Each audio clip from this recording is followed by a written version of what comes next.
Evening snacks சிம்பிளாக செய்கிறதுக்கு அந்த ஐட்டம்ஸை இப்போ பார்க்கலாம்.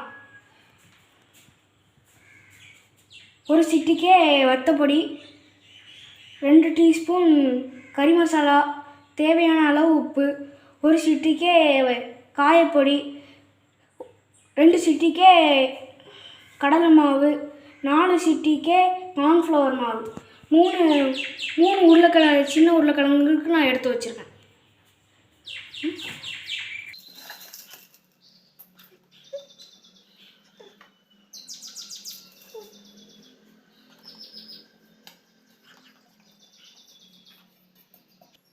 தேவையான அளவு தண்ணீர்.